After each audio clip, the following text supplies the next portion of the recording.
Baito mwasiala mubikie. Aimbwala meba moriaro.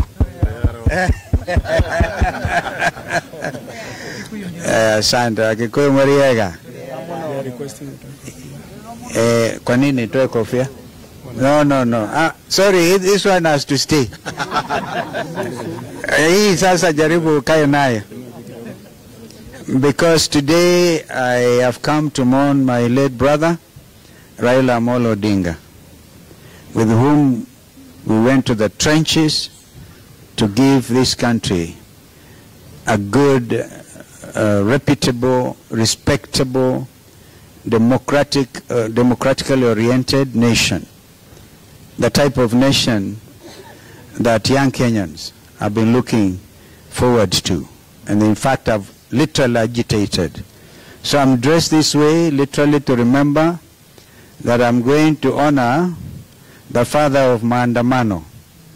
We resisted, and Kenyans are still resisting bad governance. Kwa hivyo tumefurahi kabisa, tumeambiwa Kisumu Dala. Tumekaribishwa Kisumu. We'll pay a short courtesy call on Governor Peter Anyang' Nyong'o immediately from here, and I think the rest of us will be moving to Bondo. It's about an hour to get to Bondo, and we ask that people drive peaceably and without any situation. We pray. In fact, I want to ask one of the bishops to come and commit this journey before the Lord. Hapa tuko na clan elders wa Ukambani. James Kilonzo is here. He's like the king of Ukambani. So, and then we have also the Council of Elders. We have also the professionals here, led by Professor Mulubi. We also have the other Apex team, the bishops. The bishops are here, like Bishop Mwangangi and Archbishop Kituba, Apostle Musili. And then of course the members of parliament, the former members like Mheshimiwa Ezekiel Mweo, Mheshimiwa Patrice Ivuti, Mheshimiwa Ndoto is actually the chair of even the wing of Ngema upande wa Mount Kenya South, literally, is here. And so we're very excited. I've just been talking to the Kamba local stations out there. And we are all united in mourning our late brother, Raila Amolo Odinga. That's why we come. And we like what we are seeing. People of Kisumu, people of Siaya really welcomed us. I spoke to Governor Jim Orengo. I think they're all waiting, supporting Mama Aida and the family. So that is what I want to say. Media, you can see we have really come. And kwa hivyo we also be driving animals literally. Hili ngombe imekuja itapelekwa kwa mguu. Tukifika huko inatungojea mahali and then tuwapelekee familia as a way of mourning.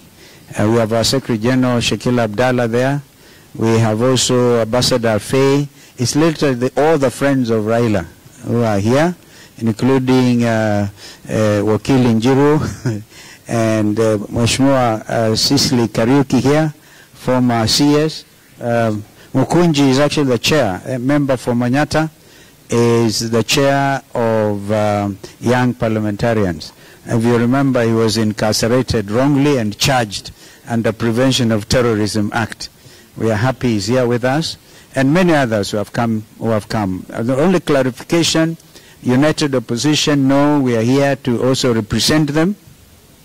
But I think Rigiji and others will also look for time to come and mourn our late brother. So we are all united. Mother Karua, Eugene Wamalwa, Natembea, Rigiji, I spoke to him last night. And of course we are also now strategizing on the pending by-elections. So some of them are very busy on that. Ona ndiye viangomena mona anasema representative wala binye Kenya. So I think that's it. I see Victor and that very strong team from Nyamira, our brother Ben Momanyi, very senior in the party. So we are all here. We are all here. We will of course be talking I think what have been briefed, tukitoka hapa tunaenda, few of us will go to see Mama Aida, and then from there we'll come out and go to the graveyard, we'll lay our wreaths, and then we'll go back to the homestead. There's a distance between Raila's homestead, Opondo Farm, and Jaramogi Jaramogi. So that's the thing. We'll all have time to get properly introduced. So media tunawashukuru sana kwa kupata hii fursa na kutukaribisheni Kisumu. Tunasema asante sana. Nadhani kwamba hiki ni kitendo ambacho kinaonyesha wazi hata kama ndugu yetu amelala bado anazidi kuunganisha Kenya. Asanteni. Ile prayer, we need to prayer.